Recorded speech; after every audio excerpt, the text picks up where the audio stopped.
Good morning friends, I hope आप सब बहुत अच्छे से होंगे। दैनिक रोजगार समाचार डेली करंट अफेयर्स के इस सेशन में आप सबका एक बार फिर से हार्दिक स्वागत, खैर मकदम, मोस्ट वेलकम।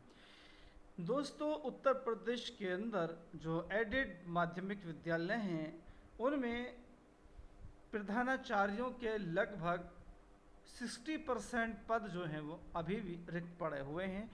इससे पहले 2013 में और उससे पहले भी जो है ये प्रधानाचार्य की भर्ती हुई थी, लेकिन ये पद पूरे नहीं किए जा सके थे।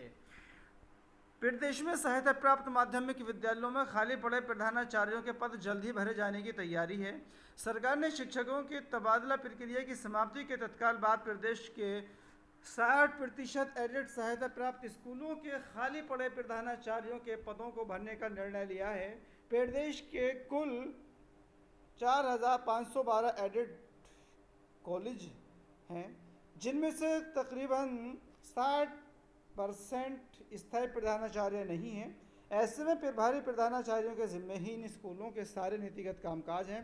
प्रभारी प्रधानाचार्य तमाम जरूरी फैसले नहीं ले पाते, जिसके कारण स्कूलों के कामकाजों पर असर पड़ता है।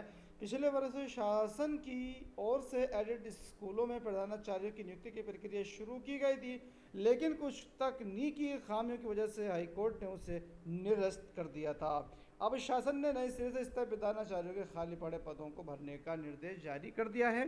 तो अब मसला ये है कि ये जो प्रधानाचार्यों के रिक्त पद हैं इसे कौन भरेगा।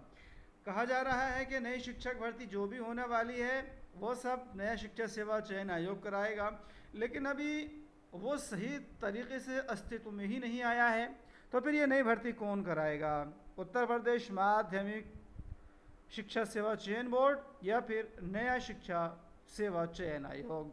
उम्मीद है कि नया शिक्षा सेवा चयन आयोग ही इस प्रधानाचार्य की भर्ती को आयोजित कराएगा। तो देखते हैं कि कब इसका विज्ञापन जारी किया जाता है, इंतज़ार रहेगा इसका। और आइए आगे बात करते हैं पीसीएस 2023 मेंस के बारे में। पीसीएस 2023 मेंस से 153 आवेदकों का वेतन निरस्त हो चुका है। उत्तर प्रदेश लोक सेवा आयोग ने कारण सहित अपलोड की है सूची। जी हाँ, अभ्यर्थियों को 12 सितंबर तक अपील करने का दिया गया है अवसर। मतलब जो पीसीएस मेंस के फॉर्म भरे गए हैं उसमें से 153 आवेदकों के जो अभ्यर्थन है वो किसी कारण की बिना पर निरस्त कर दिया गया है, उसका कारण बताया गया है। आप आयोग की वेबसाइट पर जाकर के और आपकी ईमेल पर भी इसके बारे में जानकारी दी गई होगी, वहां से देख सकते हैं। और इसके बारे में आप अपील 12 सितंबर तक कर सकते हैं।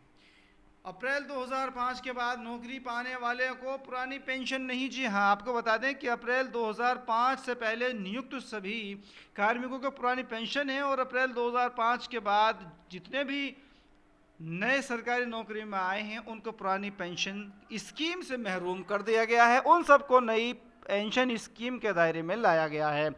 अब जिनका विज्ञापन अप्रैल 2005 से पहले का है, तो ऐसे अभ्यर्थियों को भी, ऐसे कार्मिकों को भी अब पुरानी पेंशन नहीं दी जाएगी। कई बार क्या हो रहा था कि ये दर्शाया जा रहा था कि उनका विज्ञापन अप्रैल 2005 से पहले का था, तो लिहाजा हमें पुरानी पेंशन दे दी जाए।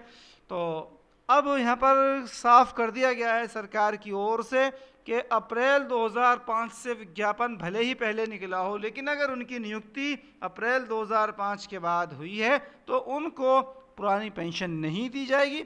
वो सब नई पेंशन स्कीम एनपीएस के दायरे में ही आएंगे। जी हाँ, ये एक बड़ी अपडेट है और ये कई मामलों पर जो है पूरी तरह से लगाम लगा देता है। कई तरह के मामले कभी हाई कोर्ट कभी सुप्रीम कोर्ट में इस तरह के जा रहे थे, लेकिन सरकार को नए एनपीएस को ख़त्म करके पुरानी पेंशन योजना जो है वो सभी के लिए लागू कर देनी चाहिए। अगर ये एनपीएस इतना ही अच्छा है तो हमारे जितने भी ये मंत्री महोदय हैं या एमपी हैं या एमएलए हैं, ये खुद नई पेंशन में क्यों नहीं आ जाते, नई पेंशन क्यों नहीं ले लेते, क्यों पुरानी पेंशन लेते रहते हैं? तो एनपीएस में बहुत सारी खामियां हैं, इसको ख़त्म करके सरकार को कार्मिक हित में पुरानी पेंशन योजना लागू कर देनी चाहिए।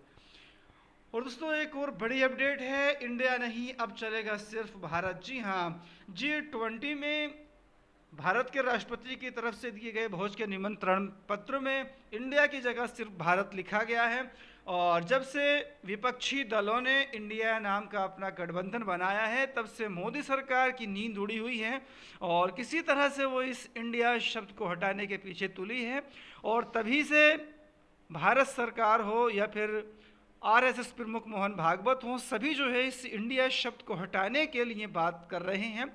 और इसी कड़ी में ये भारत के राष्ट्रपति की तरफ से जो निमंत्रण पत्र दिया गया है, उसमें रिपब्लिक ऑफ इंडिया की जगह रिपब्लिक ऑफ भारत लिखा गया है। तो ये इंडिया शब्द को ख़त्म करने की तरफ एक बड़ा कदम है।